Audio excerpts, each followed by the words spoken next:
ವಚನ ಸತ್ಯ ವಚನ ಭೂಮಿಗೆ ಬಂದ ವಚನ ವಚನ ಸತ್ಯ ವಚನ ಭೂಮಿಗೆ ಬಂದ ವಚನ ಆದಿಯಲ್ಲಿ ಇದ್ದ ವಚನ ನಮ್ಮ ನೋಡ ಬಂದ ವಚನ ವಚನ ಸತ್ಯ ವಚನ ಭೂಮಿಗೆ ಬಂದ ವಚನ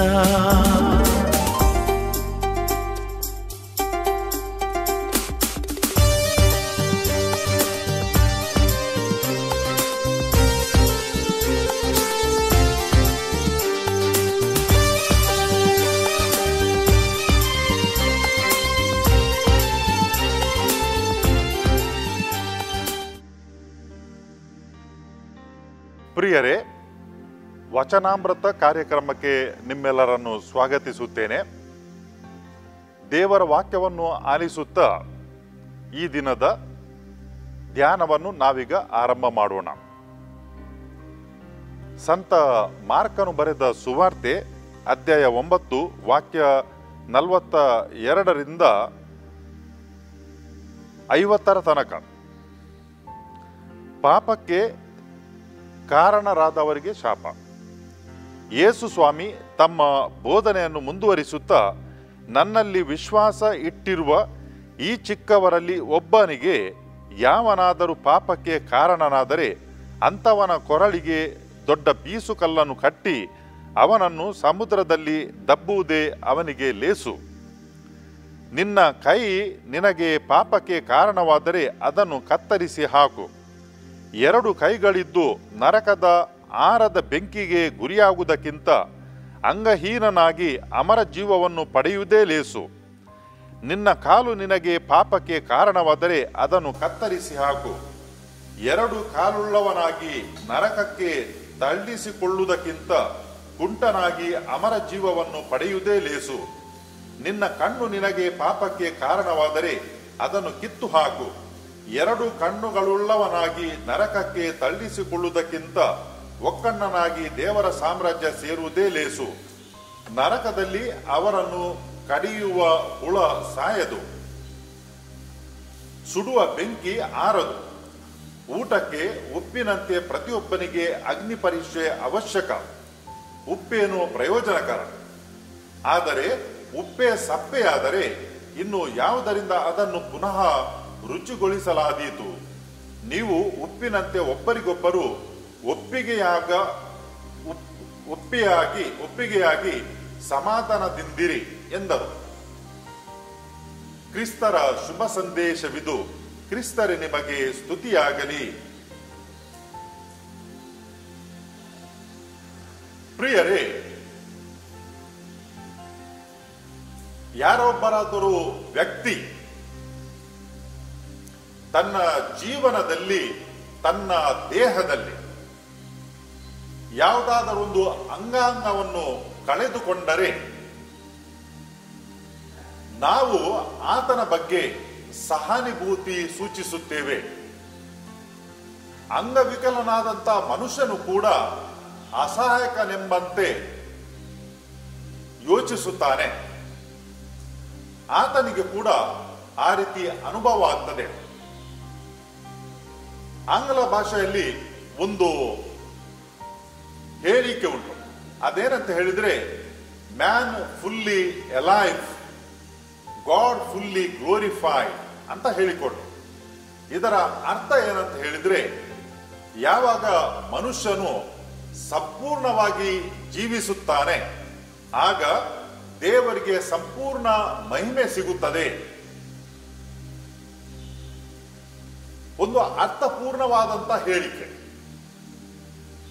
ಅಂಗವಿಕಲನಾದರೆ, ಕಿವುಡನಾದರೆ, ಮೂಕನಾದರೆ ಅಥವಾ ಎಲ್ಲಿಯಾದರೂ ಕುರುಡನಾದರೆ ಮನುಷ್ಯನು ಸಂಪೂರ್ಣವಾಗಿ ಜೀವಿಸಲಿಕ್ಕೆ ಸಾಧ್ಯವಾಗುವುದಿಲ್ಲ.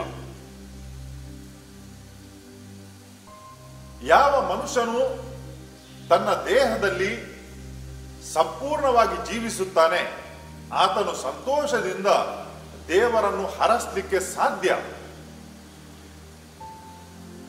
ಇವತ್ತಿನ ಸುವಾರ್ತೆಯಲ್ಲಿ ಯೇಸು ಸ್ವಾಮಿ ನಮಗೆ ಏನು ಹೇಳುತ್ತಾರಂತ ಹೇಳಿದ್ರೆ,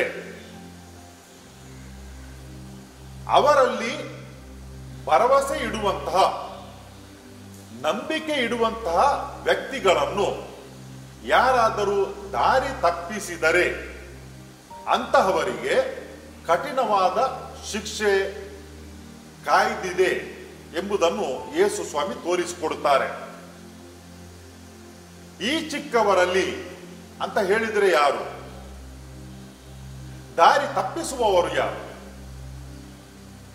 ನಾವು ನೋಡುತ್ತೇವೆ, ಚಿಕ್ಕವರೆಂದ ಕ್ಷಣ ಚಿಕ್ಕ ಮಕ್ಕಳೇ ಚಿಕ್ಕವರಂತಾಗಿರ್ಬೇಕಿಲ್ಲ. ನಮ್ಮ ಸುತ್ತಮುತ್ತಲಿರುವಂತಹ ಜನರು ಎಲ್ಲರೂ ಕೂಡ ಒಂದೇ ಲೆಕ್ಕ ಇಲ್ಲ. ಕೆಲವರಲ್ಲಿ ಆರ್ಥಿಕ ಬಲಾಢ್ಯತನ ಇರಬಹುದು, ಇನ್ನು ಕೆಲವರಲ್ಲಿ ದೇಹದ ಬಲಾಢ್ಯತನ ಇರಬಹುದು, ಮತ್ತೆ ಕೆಲವರಿಗೆ ಅಧಿಕಾರ ಇರಬಹುದು. ಎಷ್ಟೋ ಜನರಿಗೆ ಅಧಿಕಾರ ಇಲ್ಲದೆ, ಆರ್ಥಿಕ ಸಂಪನ್ಮೂಲಗಳು ಇಲ್ಲದೆ ಕಾಯಿಲೆ ಇರುವಂತಹ ಜನರು ಅವರು ನಿಜವಾಗಿಯೂ ಚಿಕ್ಕವರಾಗಿದ್ದಾರೆ.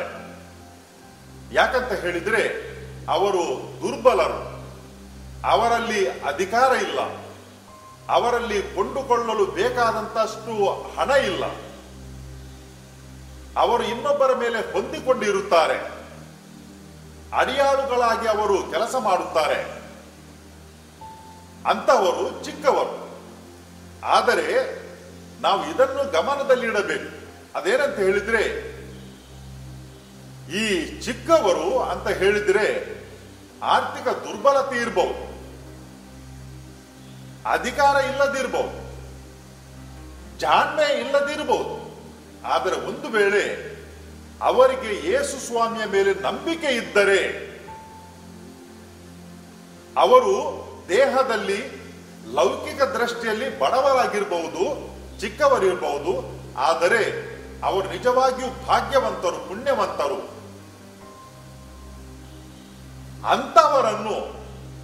ಅಂತಹವರನ್ನು ಯಾಕಂತ ಹೇಳಿದ್ರೆ ದುರ್ಬಲರನ್ನು ದಾರಿ ತಪ್ಪಿಸಲು ಬಲು ಸುಲಭ.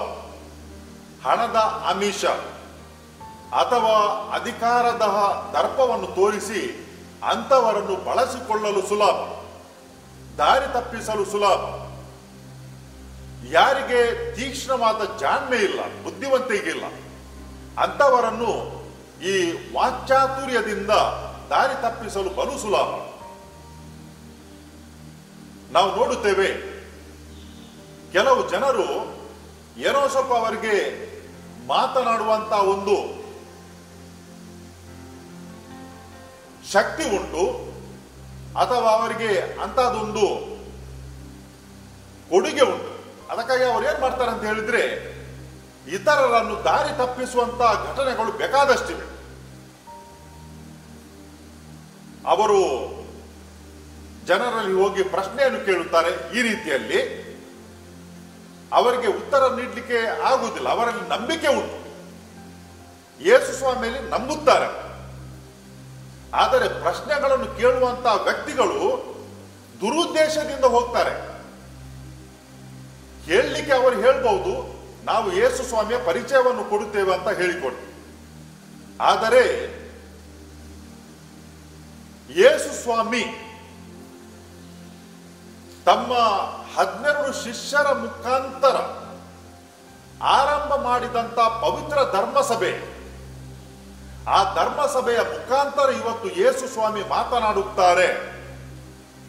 ಹೇಗಂತ ಹೇಳಿದರೆ, ಈ ಧರ್ಮಸಭೆ ಕಲಿಸುವಂತಹ ಸತ್ಯಗಳ ಮುಖಾಂತರ ಯೇಸು ಸ್ವಾಮಿ ಇವತ್ತು ಭಕ್ತಾದಿಗಳ ಹತ್ರ ಮಾತನಾಡುತ್ತಾರೆ.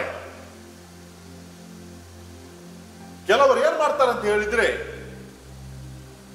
ದೇವರ ವಾಕ್ಯ ಸಾರುವ ನೆಪದಲ್ಲಿ ಎಷ್ಟೋ ಜನರನ್ನು ದಾರಿಯನ್ನು ತಪ್ಪಿಸುವಂತಹ ಕೆಲಸವನ್ನು ಮಾಡುತ್ತಾರೆ. ದಾರಿಯನ್ನು ತಪ್ಪಿಸುವಂತಹ ಕೆಲಸವನ್ನು ಮಾಡುತ್ತಾರೆ. ಪವಿತ್ರ ಗ್ರಂಥದಿಂದ, ಬೈಬಲ್ನಿಂದ ದೇವರ ವಾಕ್ಯವನ್ನು ಅವರು ಹೇಳಬಲ್ಲರು. ಆದರೆ ಅವರ ಬುನಿಯಾದಿಯಲ್ಲಿ ಉಂಟು, ಅವರ ಆರಂಭ ಎಲ್ಲಿ ಉಂಟು ಅಂತ ಕೇಳಿದರೆ ಖಂಡಿತವಾಗಿಯೂ ಅವರ ಆರಂಭ 2000 ವರ್ಷಗಳ ಹಿಂದೆ ಆರಂಭ ಆದಂತಹ ಪವಿತ್ರ ಧರ್ಮಸಭೆಯಲ್ಲಿ ಇಲ್ಲ. ಅವರಿಗೆ ಏನು ಸರಿ ಕಾಣುತ್ತದೋ ಅದನ್ನು ಮಾತ್ರ ಅವರು ಮಾತನಾಡುತ್ತಾರೆ, ಅದನ್ನು ಮಾತ್ರ ಅವರು ಕಲಿಸುತ್ತಾರೆ. ಇರಬಹುದು ಪವಿತ್ರ ಧರ್ಮ ಗ್ರಂಥದಿಂದ ಯೇಸು ಸ್ವಾಮಿಯ ಮಾತುಗಳನ್ನು ಉಲ್ಲೇಖ ಮಾಡಿ ಅವರು ಜನರಿಗೆ ಹೇಳಬಹುದು. ಆದರೆ ನಮ್ಮ ಧರ್ಮಸಭೆಗೆ ಒಂದು ದೀರ್ಘ ಇತಿಹಾಸ ಉಂಟು. ನಾವು ಹಿಂದಕ್ಕೆ ನೋಡುತ್ತಾ ಹೋದರೆ ನಮ್ಮ ಪವಿತ್ರ ಧರ್ಮಸಭೆಯ ಬುನಿಯಾದಿ ಆರಂಭ ಯೇಸು ಸ್ವಾಮಿಯಲ್ಲಿಗೆ ಹೋಗಿ ತಲುಪುತ್ತದೆ. ಎಷ್ಟೋ ಜನರಿದ್ದಾರೆ ಇವತ್ತು ತಮ್ಮ ಸ್ವಾರ್ಥಕ್ಕಾಗಿ ಧರ್ಮಸಭೆಯಿಂದ ಜನರನ್ನು ಕಸಿದುಕೊಳ್ಳುವುದಕ್ಕೋಸ್ಕರ ಯೇಸು ಸ್ವಾಮಿಯ ಮಾತುಗಳನ್ನೇ ಉಪಯೋಗ ಮಾಡಿಕೊಂಡು ಜನರನ್ನು ದಾರಿ ತಪ್ಪಿಸುತ್ತಾರೆ.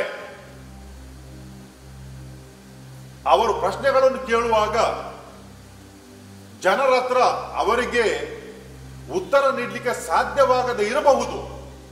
ಆದರೆ ಅವರ ನಂಬಿಕೆ, ಅವರ ವಿಶ್ವಾಸ ಪ್ರಿಯರೇ, ಅದು ಬೆಲೆಯುಳ್ಳಂಥದ್ದು, ತುಂಬಾ ಬೆಲೆ ಬಾಳುವಂತಹ ಒಂದು ನಂಬಿಕೆ ಮತ್ತು ವಿಶ್ವಾಸ.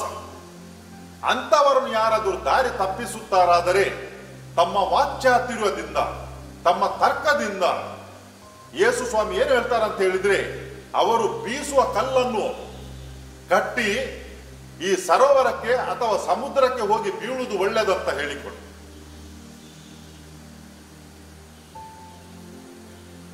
ಅವರ ಹತ್ರ 2 ಕೈ ಇದ್ದರೆ ಸರಿ, ಆದರೆ ಅದಕ್ಕಿಂತಲೂ ಅವರು ಕೈ ಇಲ್ಲದೆ ಸ್ವರ್ಗಲೋಕಕ್ಕೆ ಹೋಗುವುದು ಉತ್ತಮ. 2 ಕೈ ಇದ್ದು ಈ ಪ್ರಪಂಚದಲ್ಲಿ ಅವರು ತಾವು ಸರಿ ಅಂತ ತೋರಿಸೋದಕ್ಕಿಂತ ಹಾಳು ಮಾಡುವಂತಹ, ದಾರಿ ತಪ್ಪಿಸುವಂತಹ ಅಂಗಾಂಗಗಳು ಇಲ್ಲದಿದ್ದರೆ ಸರಿ.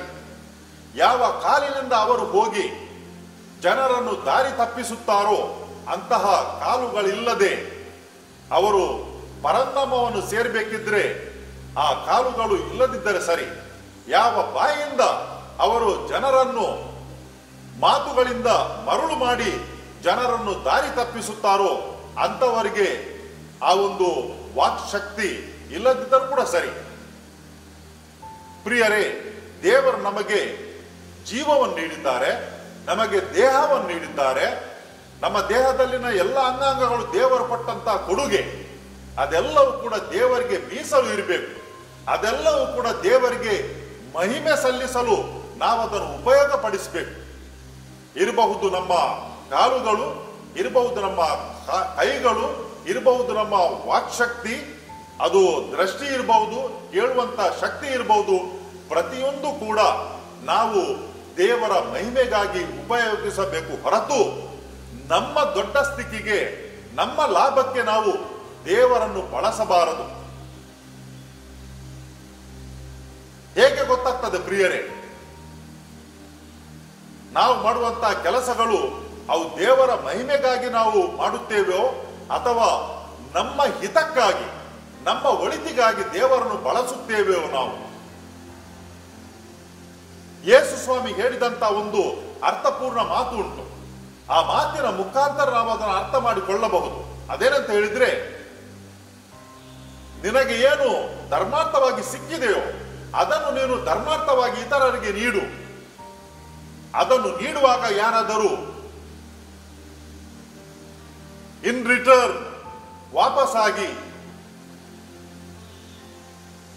ಏನಾದರೂ ಬಯಸುತ್ತಾರಾದರೆ, ಹಣ ಇರಬಹುದು, ಒಡವೆ ಇರಬಹುದು, ಅಥವಾ ಇನ್ನಿತರ ಏನಾದರೂ ಸಂಗತಿ ವಿಷಯಗಳಿರಬಹುದು, ಯಾರಾದರೂ ಅದನ್ನು ಕೇಳುತ್ತಾರಾದರೆ, ಆಸೆ ಪಡುತ್ತಾರಾದರೆ ಅಂತವರು ದೇವರ ಕೆಲಸವನ್ನು ಮಾಡುವುದಿಲ್ಲ. ಬದಲಾಗಿ ಅವರು ದೇವರನ್ನು ಬಳಸುತ್ತಾರೆ. ದೇವರ ವಾಕ್ಯವನ್ನು ಸಾರುವಂತ ನೆಪದಲ್ಲಿ ಕೆಲವರು ಏನ್ ಮಾಡ್ತಾರೆ ಅಂತ ಹೇಳಿದ್ರೆ, 10ರಲ್ಲಿ 1 ಪಾಲನ್ನು ನೀನು ದೇವರಿಗೆ ಕೊಡಬೇಕು ಅಂತ ಅವರು ಕಲಿಸುತ್ತಾರೆ. ತದನಂತರ ಅವರೇನ್ ಮಾಡ್ತಾರೆ ಅಂತ ಹೇಳಿದ್ರೆ, ಆ 10ರಲ್ಲಿ 1 ಭಾಗ ನೀನು ನಿನ್ನ ದೇವಾಲಯಕ್ಕೆ ಧರ್ಮ ಕೇಂದ್ರಕ್ಕೆ ಕೊಡಬೇಕಾಗಿಲ್ಲ, ಇಲ್ಲಿ ನನ್ನ ಹತ್ರ ಕೊಟ್ಟರೂ ಕೂಡ ಸಾಕಾಗ್ತದೆ ಅಂತ ಹೇಳುತ್ತಾರೆ. ಕ್ಲಿಯರ್ ಇಂಡಿಕೇಶನ್ ಪ್ರಿಯರೇ, ಇಂಥ ವ್ಯಕ್ತಿಗಳು ದಾರಿಯನ್ನು ತಪ್ಪಿಸುವಂತ ವ್ಯಕ್ತಿಗಳು. ಇವರು ತಮ್ಮ ಸ್ವಾರ್ಥಕ್ಕಾಗಿ ದೇವರನ್ನು ಬಳಸುವಂತ ವ್ಯಕ್ತಿಗಳು, ತನ್ನ ಸಾಮ್ರಾಜ್ಯವನ್ನು ಕಟ್ಟುವಂತ ವ್ಯಕ್ತಿಗಳು, ಧರ್ಮವನ್ನು ದಂಧೆಯನ್ನಾಗಿ ಮಾಡಿದಂತ ವ್ಯಕ್ತಿಗಳು ಇವರು.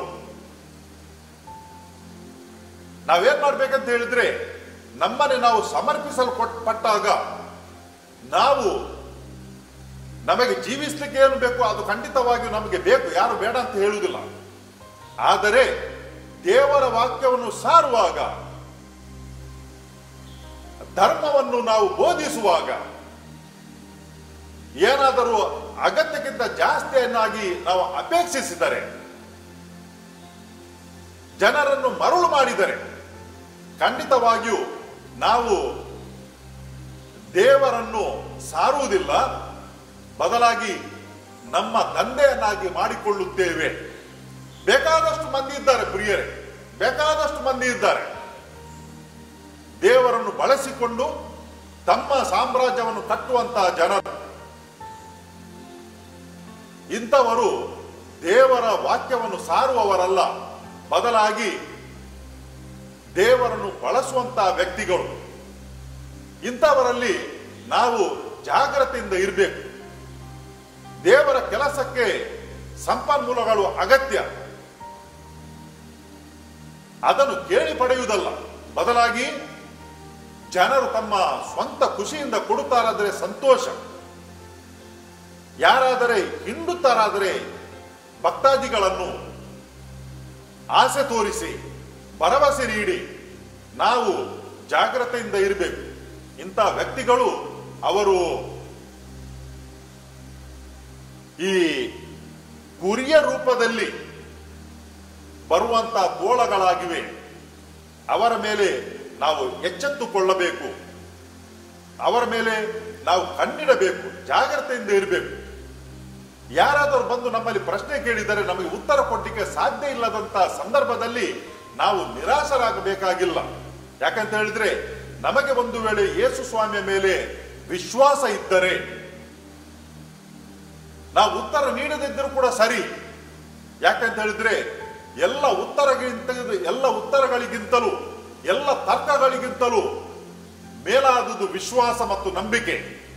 ಆ ವಿಶ್ವಾಸ ಮತ್ತು ನಂಬಿಕೆ ನಮ್ಮಲ್ಲಿ ಇದ್ದರೆ ಪ್ರಿಯರೇ, ನಮಗೆ ದೇವರ ವಾಕ್ಯ ಬಾಯಪಾಠ ಹೇಳಲಿಕ್ಕೆ ಬಾರದಿರಬಹುದು, ಅದರ ಅರ್ಥವನ್ನು ಹೇಳಲಿಕ್ಕೆ ಬಾರದಿರಬಹುದು, ಉತ್ತರ ನೀಡಲಿಕ್ಕೆ ಸಾಧ್ಯವಾಗದಿರಬಹುದು. ಆದರೆ ನಾವು ದೇವರ ಮುಂದೆ ನೀತಿವಂತರಾಗುತ್ತೇವೆ. ಯಾಕಂತ ಹೇಳಿದ್ರೆ, ವಿಶ್ವಾಸ ಎಂಬುದು ಅದು ಉತ್ತರಗಳಿಗಿಂತ ತರ್ಕಗಳಿಗಿಂತ ಮಿಗಿಲಾದುದಾಗಿದೆ. ನೋಡಿ ಪ್ರಿಯರೇ, ಇದು ಇವತ್ತಿನ ಪ್ರಪಂಚದಲ್ಲಿ ಅಲ್ಲ ನಡೆಯುವುದು. 2000 ವರ್ಷಗಳ ಹಿಂದೆ ಯೇಸು ಸ್ವಾಮಿಯ ಕಾಲದಲ್ಲಿ ಕೂಡ ಇದೇ ನಡೆಯುತ್ತಿತ್ತು. ಅದಕ್ಕಾಗಿ ಯೇಸು ಸ್ವಾಮಿ ಈ ಒಂದು ಬೋಧನೆ ನೀಡಿದ್ದಾರೆ. ಈ ನನ್ನ ಅತಿ ಚಿಕ್ಕವರಲ್ಲಿ ಅಂತ ಹೇಳಿದ್ರೆ, ಯಾರ ಹತ್ರ ಜಾತಿ ಶಿಕ್ಷಣ ಇಲ್ಲವೋ, ಯಾರ ಹತ್ರ ಅಧಿಕಾರ ಇಲ್ಲವೋ, ಯಾರ ಹತ್ರ ಧನ ಸಂಪತ್ತಿಲ್ಲವೋ ಅಂತವರನ್ನು ಸುಲಭದಲ್ಲಿ ದಾರಿ ತಪ್ಪಿಸಲಿಕ್ಕೆ ಸುಲಭ. ಆ ಕೆಲಸವನ್ನು ಜನರು ಮಾಡ್ತಿದ್ದರು. 2000 ವರ್ಷಗಳ ಹಿಂದೆ ಬುದ್ಧಿವಂತ ಫರಿಸಾಯರು, ಬುದ್ಧಿವಂತ ಶಾಸ್ತ್ರಿಗಳು ಅಂತ ಹೇಳಿದ್ರೆ, ಧರ್ಮದಲ್ಲಿ ಪಾಂಡಿತ್ಯವನ್ನು ಹೊಂದಿದಂತ ವ್ಯಕ್ತಿಗಳು, ಅವರ ಬಗ್ಗೆ ಯೇಸು ಸ್ವಾಮಿ ಎಚ್ಚರವನ್ನು ನೀಡುತ್ತಾರೆ. ಅವರು ಹೇಳ್ತಾರೆ, ಏನು ಮುಖ್ಯ ಅಂತ ಹೇಳಿದ್ರೆ, ದೇವರಲ್ಲಿ ವಿಶ್ವಾಸ ಇಡುವಂಥದ್ದು, ದೇವರಲ್ಲಿ ನಂಬಿಕೆ ಇಡುವಂಥದ್ದು. ಅದಕ್ಕಾಗಿ ಒಂದು ವೇಳೆ ಧರ್ಮಸಭೆ ಕಲಿಸುವಂತ ಸತ್ಯಗಳನ್ನು ಯಾರಾದರೂ ಬಂದು ಪ್ರಶ್ನೆ ಮಾಡುತ್ತಾರಾದರೆ, ನಾವು ಯೇಸು ಸ್ವಾಮಿಯನ್ನೇ ಪ್ರಶ್ನೆ ಮಾಡುತ್ತೇವೆ ಎಂಬ ಅರ್ಥ. ಯಾಕಂತ ಹೇಳಿದ್ರೆ, ಈ ಧರ್ಮಸಭೆ ಎಲ್ಲಿಯಾದರೂ ಗಾಳಿಯಲ್ಲಿ ತೇಲಾಡುವುದಿಲ್ಲ. ಈ ಧರ್ಮಸಭೆಯನ್ನು ಸ್ಥಾಪಿಸಿದವರು ಯೇಸು ಸ್ವಾಮಿ ಪೇತ್ರನ ಮುಖಾಂತರ ಮತ್ತು 12 ಮಂದಿ ಶಿಷ್ಯರ ಮುಖಾಂತರ. ಇದಕ್ಕೆ ಒಂದು ದೀರ್ಘವಾದಂತಹ ಇತಿಹಾಸವಿದೆ, ಸಂಪ್ರದಾಯ ಇದೆ. ಪ್ರಿಯರೇ, ಈ ಹೊಸ ಗ್ರಂಥ ಅಂತ ಹೇಳಿದರೆ ಹೊಸ ಒಡಂಬಡಿಕೆ ಬರೆಯಲ್ಪಡುವುದಕ್ಕಿಂತ ಮುಂಚೆ ಸುವಾರ್ತೆ ಇತ್ತು ಮತ್ತು ಯೇಸು ಸ್ವಾಮಿಯ ಶಿಷ್ಯರು ಆ ಸುವಾರ್ತೆಯನ್ನು ಸಾರುತ್ತಿದ್ದರು. ಅದಕ್ಕಾಗಿ ನಮಗೆ ಪವಿತ್ರ ಗ್ರಂಥ ಖಂಡಿತವಾಗಿಯೂ ಪ್ರಿಯವಾದುದು. ಪವಿತ್ರ ಗ್ರಂಥ ನಮಗೆ ಬೇಕು, ನಮಗೆ ದೇವರ ವಾಕ್ಯವನ್ನು ಸಾರುತ್ತದೆ. ಆದರೆ ಯಾರಾದರೂ ನಮಗೆ ಪವಿತ್ರ ಗ್ರಂಥ ಮಾತ್ರ ಸಾಕು, ಸಂಪ್ರದಾಯ ಬೇಡ ಅಂತ ಹೇಳಿದರೆ ಆ ಮನುಷ್ಯರು ನಿಜವಾಗಿಯೂ ಅವರು ನಮ್ಮನ್ನು ದಾರಿ ತಪ್ಪಿಸುತ್ತಾರೆ ಎಂಬ ಅರ್ಥ. ಹೊಸ ಒಡಂಬಡಿಕೆ ಬರೆಯಲ್ಪಟ್ಟದ್ದೇ 4ನೇ ದಶಕದ ಕೊನೆಗೆ. ಅದರ ಅರ್ಥ ಅದಕ್ಕಿಂತ ಮುಂಚೆ ಸುವಾರ್ತೆ ಇದ್ದಿಲ್ಲವೇ? ಇದ್ದಿತು. ಇದನ್ನು ನಮಗೆ ಪ್ರಶ್ನೆ ಕೇಳಲಿಕ್ಕೆ ಬರುವಂತಹ ಜನರು ಅದರ ಬಗ್ಗೆ ಮಾತನಾಡುವುದಿಲ್ಲ. ಅವರು ನಮಗೆ ಸುಲಭವಾಗಿ ದಾರಿ ತಪ್ಪಿಸುತ್ತಾರೆ. ಯಾವಾಗ ಪವಿತ್ರ ಧರ್ಮಗ್ರಂಥ, ಈ ಧರ್ಮಗ್ರಂಥಗಳು ಇಂಥ ಪುಸ್ತಕಗಳು ಇದ್ದವು ಎಂದು ಸಾರಲ್ಪಟ್ಟಿತು 4ನೇ ಶತಮಾನದ ಕೊನೆಗೆ. ಅಷ್ಟರ ತನಕ ಪವಿತ್ರ ಧರ್ಮಗ್ರಂಥದಲ್ಲಿ ಎಷ್ಟು ಪುಸ್ತಕಗಳಿವೆ ಎಂಬುದು ಎಲ್ಲರಿಗೆ ಕೂಡ ತಿಳಿದಿರಲಿಲ್ಲ, ನಿಖರವಾಗಿ ಹೇಳಲಿಕ್ಕೆ ಆಗುತ್ತಿರಲಿಲ್ಲ. ಇವತ್ತು ನಮ್ಮ ಸುತ್ತಮುತ್ತ ಅನೇಕ ಜನರು ಬಂದು ಹೇಳ್ತಾರೆ, ನಿಮ್ಗೆ ಯೇಸು ಸ್ವಾಮಿಯ ಪರಿಚಯ ಉಂಟು ಅಂತ ಹೇಳಿಕೊಂಡು ಒಂದು ಪ್ರಶ್ನೆಯನ್ನು ಕೇಳಿ ಅವರು ನಮ್ಮನ್ನು ದಾರಿ ತಪ್ಪಿಸುವಂತ ಪ್ರಯತ್ನ ಮಾಡುವಂತವರು ಹಲವಾರು ಜನರಿದ್ದಾರೆ. ನಾವು ಅವರಿಗೆ ಕೇಳಬೇಕು, ನಿನ್ನ ಆ ಸಭೆ ಯಾವಾಗ ಆರಂಭವಾದುದು, ನಿನ್ನ ಸಭೆಯ ಸ್ಥಾಪಕರು ಯಾರು ಅಂತ ಕೇಳಿದರೆ ಅವರಿಗೆ ನಾವು ಕೂಡ ಪಂಥವನ್ನು ಒಡ್ಡಬಹುದು. ಪ್ರಿಯರೇ, ಅವರು ಯಾರ ಹತ್ರ ಬಂದು ದಾರಿ ತಪ್ಪಿಸ್ತಾರೆ ಅಂತ ಹೇಳಿದ್ರೆ ಚಿಕ್ಕವರಲ್ಲಿ, ಯಾರು ಉತ್ತರ ನೀಡಲಿಕ್ಕೆ ಸಾಧ್ಯ ಆಗುವುದಿಲ್ಲ ಅಂತವರಲ್ಲಿ ಬರುತ್ತಾರೆ. ಇವತ್ತು ನಾವು ಯೇಸು ಸ್ವಾಮಿಯಲ್ಲಿ ಪ್ರಾರ್ಥಿಸುವ, ನಮಗೆ ಬುದ್ಧಿಶಕ್ತಿಯನ್ನು ಕೊಡ್ಲಿಕ್ಕೆ, ಮನಸ್ಸಿನ ಬೆಳಕನ್ನು ಕೊಡ್ಲಿಕ್ಕೆ, ಜ್ಞಾನವನ್ನು ಕೊಡ್ಲಿಕ್ಕೆ. ಯಾಕಂತ ಹೇಳಿದ್ರೆ ನಾವು ಏನನ್ನು ಓದುತ್ತೇವೆ ಪವಿತ್ರ ಪುಸ್ತಕದಿಂದ ಏನನ್ನು ನಾವು ಕೇಳುತ್ತೇವೆ ಅದು ಸರಿಯಾಗಿ ಅರ್ಥ ಮಾಡಿಕೊಳ್ಳಲು ಅದು ಕೂಡ ಬೇಕು. ಪ್ರಿಯರೇ, ಅದು ಕೂಡ ಬೇಕು. ಸರಿಯಾಗಿ ಅರ್ಥ ಮಾಡಿಕೊಳ್ಳಲು, ಧ್ಯಾನಿಸಲು ನಾವು ನಮ್ಮ ಮನಸ್ಸನ್ನು ಎಲ್ಲೆಲ್ಲ ಇಟ್ಟುಕೊಂಡು ದೇವರ ವಾಕ್ಯವನ್ನು ಕೇಳಿದರೆ ಅದರಿಂದ ಫಲ ಬರುವುದಿಲ್ಲ.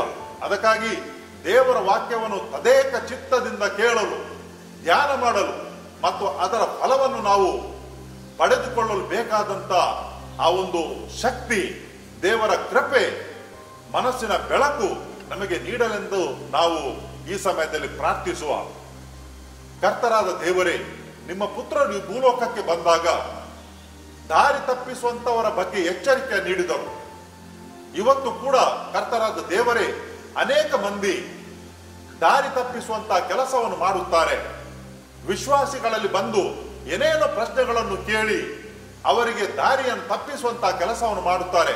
ತೋರ್ಪಡಿಕೆಗೆ ಅವರು ನಿಮ್ಮ ಸುವಾರ್ತೆಯನ್ನು ಸಾರುತ್ತಾರಂತ ಕಂಡರೂ ಕೂಡ ತಮ್ಮ ಸ್ವಾರ್ಥಕ್ಕಾಗಿ, ತಮ್ಮ ಸಾಮ್ರಾಜ್ಯವನ್ನು ಬೆಳೆಸುವುದಕ್ಕೋಸ್ಕರ ನಿಮ್ಮನ್ನು ಸುವಾರ್ತೆಯನ್ನು ಬಳಸುವುದನ್ನು ನಾವು ನೋಡುತ್ತೇವೆ. ಕರ್ತರಾದ ದೇವರೇ, ಇವತ್ತು ನಾವು ಪ್ರಾರ್ಥಿಸುತ್ತೇವೆ, ನಾವೇನನ್ನು ಸುವಾರ್ತೆಯಿಂದ ಕೇಳುತ್ತೇವೆ ಅದನ್ನು ಅರ್ಥ ಮಾಡಿಕೊಳ್ಳಲು, ಅದರ ಪ್ರಕಾರ ಜೀವಿಸಲು, ಅದಕ್ಕಿಂತಲೂ ಮಿಗಿಲಾಗಿ ನಾವು ವಿಶ್ವಾಸಿಗಳಾಗಿ, ನಂಬಿಗಸ್ತರಾಗಿ ನಿಮ್ಮ ಪುತ್ರರಲ್ಲಿ ಮತ್ತು ನಿಮ್ಮಲ್ಲಿ ವಿಶ್ವಾಸವಿಟ್ಟು ಬಾಳುವಂತಹ ವಿಶ್ವಾಸಿಗಳಾಗಲು ನಮಗೆ ಬೇಕಾದ ವರಕೃಪೆ ನೀಡಿರೆಂದು ನಿಮ್ಮನ್ನು ಪ್ರಾರ್ಥಿಸುತ್ತೇವೆ. ನಿಮ್ಮ ಪುತ್ರ ಯೇಸು ಕ್ರಿಸ್ತರ ಮುಖಾಂತರ, ಆಮೆನ್.